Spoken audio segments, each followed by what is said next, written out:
मीरपुर नाम के शहर में तेजस अपनी पत्नी नीरू के साथ रहता था। पति पत्नी दोनों ही नौकरी करते थे। एक दिन तेजस गांव अपनी माँ के पास फोन करता है। हेलो, प्रणाम माँ। जीते रहो माँ, तुम दादी बनने वाली हो। अरे वाह, ठीक है बेटा, मैं कल ही आती हूँ। जब माँ जी शहर पहुंची तो बेटे बहू ने बहुत अच्छे से स्वागत किया। लीजिए माँ जी, चाय।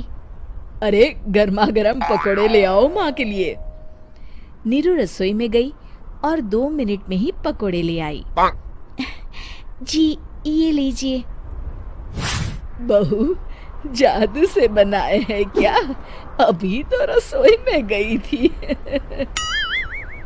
यम्मी। माँ जी, शीला रसोई में पकौड़े तल रही है, मैं बस लेकर आई। हे भगवान, मेरा धर्म भ्रष्ट कर दिया तूने। अब तो गंगा जल से शुद्धिकरण करना होगा। दूसरे दिन, माँ जी मैंने नाश्ता बना दिया है, ऑफिस जा रही हूँ। पर अभी तो घर का सारा काम पड़ा है। शीला आती ही होगी, झाड़ू पोछा बर्तन कपड़े वो सब कर लेगी।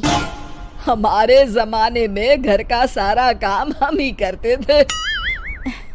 जी माँ जी, आप बहुत होशियार हैं, मैं घर ऑफिस दोनों नहीं संभाल पाती। तो जरूरत क्या है घर से बाहर जाकर चाकरी करने की? वैसे भी घर का काम खुद करने से घर में बरकत आती है, समझी? पर माँ जी। पर वर कुछ नहीं, इस महीने की पगार मिले फिर ऑफिस बंद। हाँ। रात को नीरू तेजस से कहती है, सुनिए जी, माँ जी बोल रही थी कि मैं नौकरी छोड़ दूं। वैसे ठीक ही तो है, अभी तुम्हें आराम की जरूरत है। फिर भी आराम कहाँ, शीला को छुड़ाने के लिए बोल रही थी। तो अब 24 घंटे में इतना काम तो कर ही सकती हो। पर जॉब पसंद है मुझे, घर पर मन नहीं लगेगा। अगले दिन जब दोनों ऑफिस के लिए निकल रहे थे, मेरी तो कोई कीमत ही नहीं है इस घर में। माँ जी, आजकल महंगाई बहुत है, रहन सहन भी बदल गया है, दोनों नौकरी करते हैं तभी ठीक रहता है। अच्छा, तू कहना क्या चाहती है? मेरा बेटा तुझे बिठा के खिला नहीं सकता? तू ही इस घर का खर्च चला रही है, हैं? नहीं माँ जी, मेरा वो मतलब नहीं था। मतलब खूब समझती हूँ, ये बाल धूप में सफेद नहीं किए मैंने। हाँ। अब तो ये रोज का काम हो गया था। तेजस भी रोज की झिकझिक से परेशान हो गया था। एक दिन उसने कहा, नीरू, वैसे भी तुम्हें मैटरनिटी लीव मिलने वाली है, तो अभी से ही छुट्टी ले लो। पर क्या, मेरी सैलरी अच्छी खासी है। आखिर नीरू ने रिजाइन कर दिया। जब बच्चा हुआ तो घर में सब बहुत खुश हुए। कुछ दिनों बाद तेजस फाइल देख रहा था। क्या हुआ तेजस, कुछ परेशान लग रहे हो? हाँ, वो हमारी जितनी सेविंग्स थी वो तो हॉस्पिटल में और छठी के फंक्शन में खत्म हो गई है नीरू। और अभी वैसे मंदी चल रही है तो मैं बोल रही थी कल मुन्ना को हेपेटाइटिस का टीका लगवाना है। Oh no. नीरू, क्या पोस्टपोन नहीं कर सकते? नहीं जी, बिल्कुल नहीं।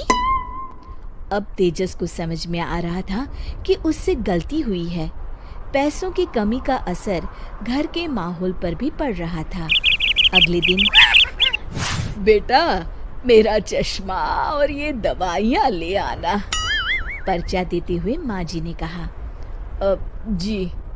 तेजस, मुन्ना के लिए दूध का डिब्बा और डायपर भी ले आना, और ये किराने के सामान की लिस्ट है, इसे भी लाना है। तेजस गुस्से में लिस्ट मरोड़कर फेंकता है और चिल्लाता है, पैसे क्या पेड़ पर उगते हैं? ये ले आना, वो ले आना। अरे पर ये जरूरत का सामान ही है। वो गुस्से में बिना कुछ कहे ऑफिस चला गया। अरे लंच तो ले जाइए। नीरू दौड़कर डिब्बा पकड़ाती है एक दिन खाना खाने के बाद, नीरू, अब तो मुन्ना कुछ बड़ा हो गया, तो अब तुम वापस ज्वाइन कर लो ना जॉब। पर इस रिसेशन में जॉब मिलना बहुत मुश्किल है। ट्राई तो करो। फिर मुन्ना, माँ जी है ना, और एक फुल टाइम मेड भी लगा लेंगे। पर माँ जी, उन्हें तो पसंद नहीं। तभी माँ जी वहाँ आ जाती है और प्यार से नीरू के सर पर हाथ फेरते हुए बोलती है, अब मेरी समझ में आ गया बहू, पहले के और अब के समय में अंतर है। तुम काम शुरू करो, मुन्ना की जिम्मेदारी मेरी। मेरी प्यारी माँ जी। ये कहकर नीरू उनके गले लग गई। शिक्षा, परिवर्तन संसार का नियम है, हमें भी समय के साथ चलना चाहिए। उम्मीद है कि आपको हमारी ये कहानी पसंद आई होगी।